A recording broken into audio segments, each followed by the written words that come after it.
संजीव जी, आप भी उगल दीजिए जो आपके दिल में है। भुल्लर जी पर भी बोलना कुछ। भुल्लर जी, टीवी डिबेट सुनता हूँ और चाहे आप हो या बीजेपी प्रवक्ता हो, उनके हिसाब से कोई दिक्कत नहीं है। मैंने कब कहा कोई दिक्कत नहीं है? मैंने कब कहा कोई दिक्कत? अरे जब पूरी दुनिया में दिक्कत है तो हमको दिक्कत क्यों नहीं है सर? लेकिन हम अपने सरकार की बात मानेंगे ना। अच्छा तो है ना।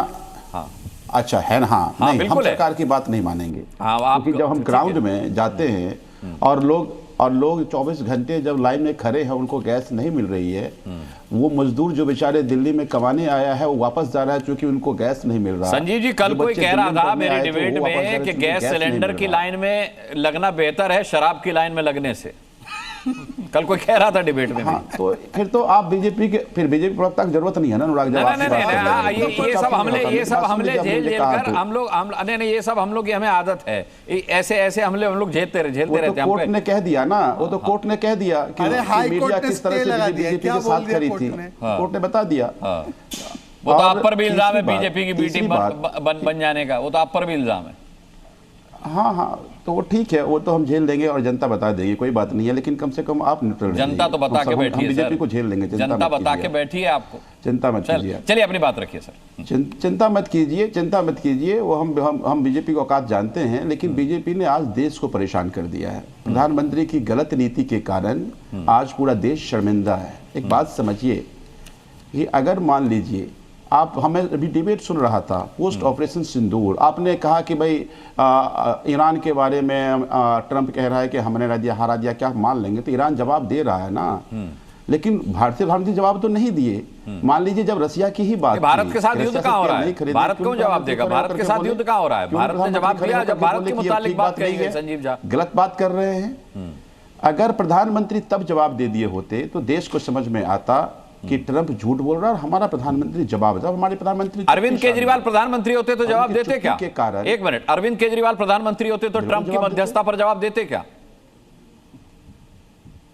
नहीं, अगर इस तरह की कोई बात जिसका कि कोई लेना देना नहीं और झूठ फैलाया जा रहा है, उसका जवाब क्यों नहीं देंगे? बिल्कुल जवाब देना चाहिए। हाँ, तो प्रधानमंत्री ने भी दिया, विदेश मंत्री ने, अरविंद केजरीवाल जी ने तो कहा, अरविंद केजरीवाल जी ने तो कहा कि अगर मान लीजिए प्रधानमंत्री की कोई मजबूरी है, कहीं कॉम्प्रोमाइज है, तो इस्तीफा देते कोई और बीजेपी का प्रधानमंत्री बन जाएगा, सजा पुनः वाला प्रधानमंत्री बन जाएंगे।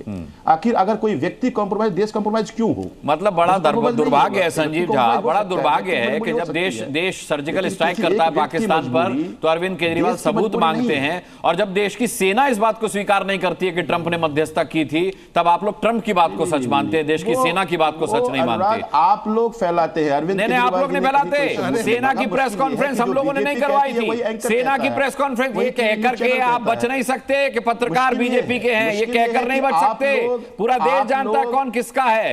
लेकिन सेना, देश की सेना का सम्मान करना सीखिए। देश की सेना ने नहीं कहा कि ट्रंप ने मध्यस्थता की, लेकिन आपने ट्रंप की बात मानी। ये बहुत गलत बात है।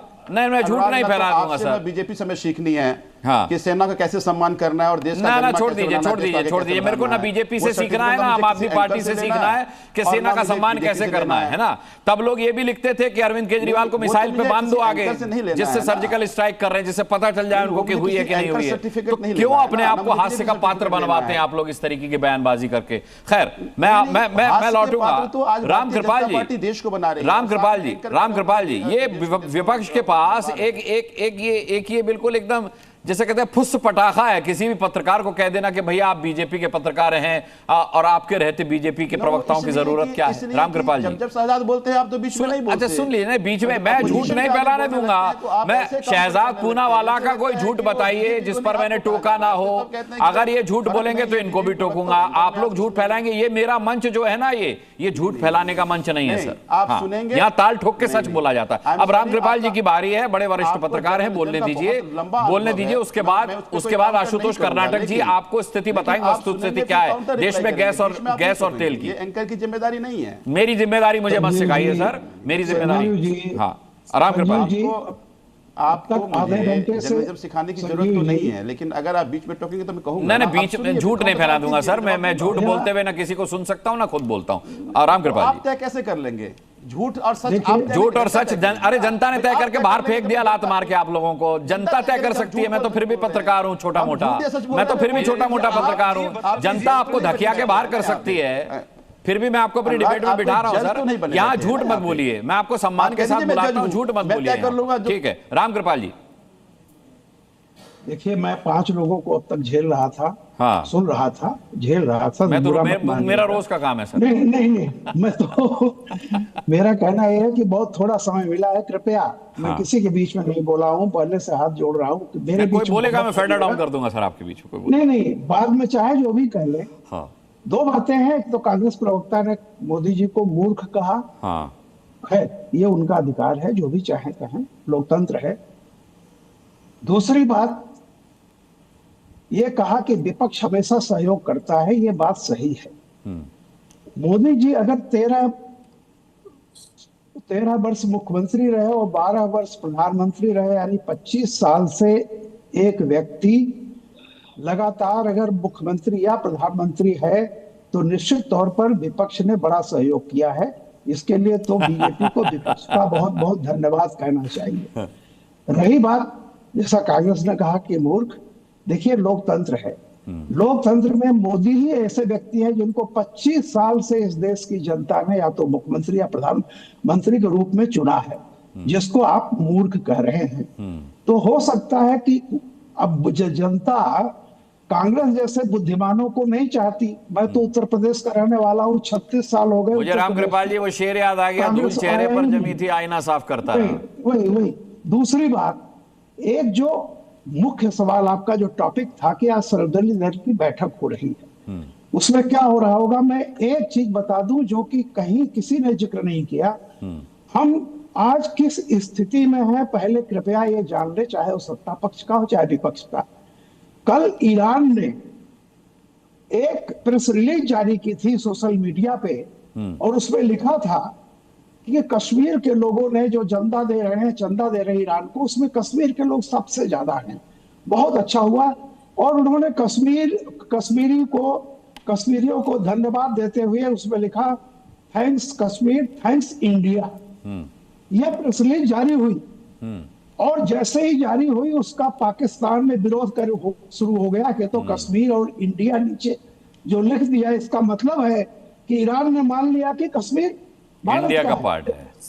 सुनिए, उसके बाद से विरोध इतना शुरू हुआ कि ईरान एम्बेसी ने उस प्रेस रिलीज को गायब कर दिया। और सोच लीजिए, और वो गायब करने के बाद जब भारत की तरफ से विरोध हुआ तो चुप्पी साध ली।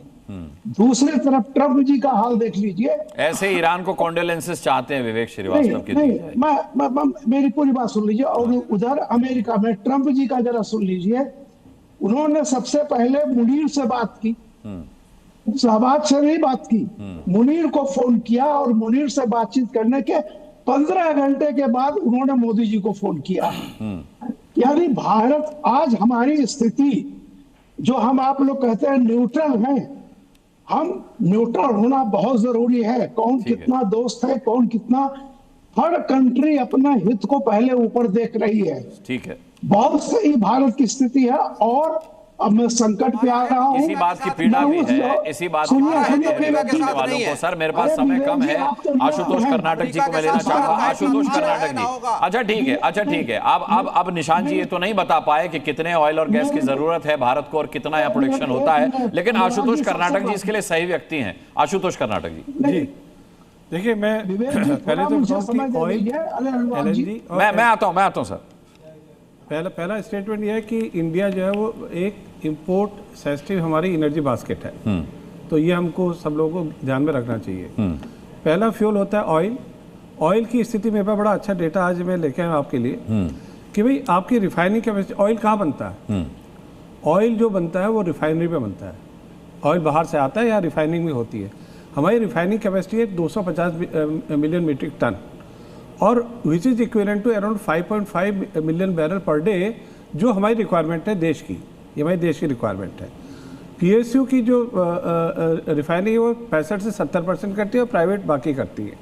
और करंट ऑपरेशन, आपको ये जानकर आश्चर्य होगा कि 100 से 100 हर एक गवर्नमेंट ने आदेश दिए कि भैया अपनी जितनी भी आपकी कैपेबिलिटी है, जितनी प्लांट की कैपेसिटी है, उसे ज़्यादा चलाओ।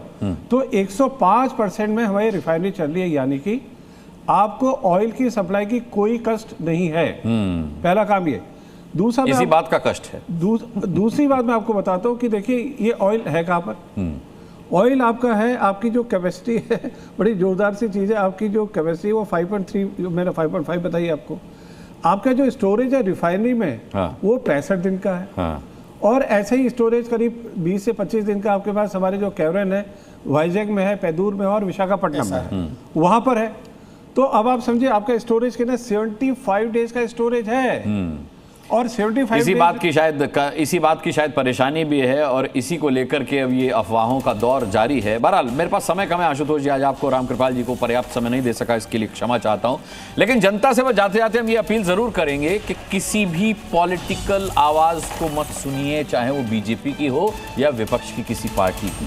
अगर आपको जानना है कि इस संकट काल में आपका देश कहां खड़ा है आपकी जरूरतों को लेकर, तो केवल एक्सपर्ट्स को सुनिए और सिर्फ उन्हीं की बात पर यकीन कीजिए, क्योंकि वस्तुस्थिति क्या है वही जानते हैं। पॉलिटिकल पार्टीज तो राजनीति करती हैं, चाहे बीजेपी हो चाहे विपक्षी पार्टियां।